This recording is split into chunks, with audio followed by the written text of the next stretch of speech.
Hello, good morning. This is just a quick video which I will put onto the previous video I did. One of the issues I have is because I homeschool my children, whenever I try to record anything, I apologise, they always end up coming in at some point. And one of the things that I'm not very passionate or have time to do is constantly edit stuff. So what I was going to explain briefly was sometimes they do say taste the water. They don't expect you to swallow it, but just, it's a bit like when I guess you do wine tasting. You put it in your mouth and then you spit it out. It's not very attractive, but it will give you an idea as to how much of the tannins potentially are still in the acorns. So I'll try this again, now that my little one... Oh, no, you know what? You don't really want to be drinking that water. It is vile. So, again, I will research the information based on what I've done so far.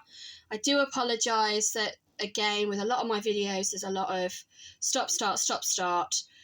And it's purely basically because I am not an expert. I'm just doing these videos to get more information out there for people, especially with the cost of living going up.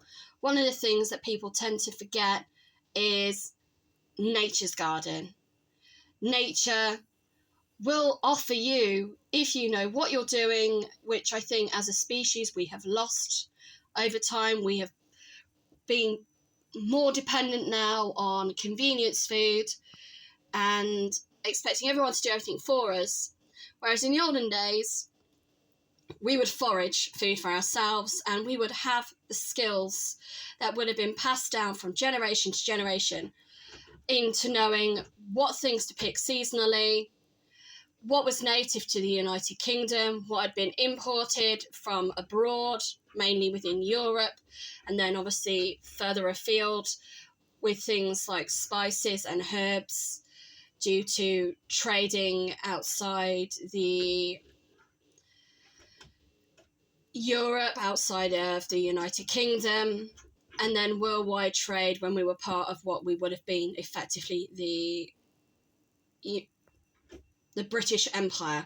So I think when people are saying they can't afford food, if people knew how to forage, I'm not saying go out there and start picking mushrooms and berries and obviously making acorn flour, because if you don't know what you're going to do, you can kill yourself. So, but every now and again, if you know where to look or how to research information, which is what I'm trying to do myself, it can help. And I think, you know, as a species, we need to learn some of these lost and renewed skills to kind of help us move forward in the future. So I will continue with my links on how to potentially make acorn flour.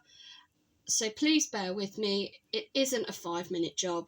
It is extremely time consuming, which again is why these things would have been done in a community. They would have been done, you would have literally had women going out there or children supporting their parents to pick the acorns, help grind the flour, just like people do sadly in third world countries in order to provide food for Western society.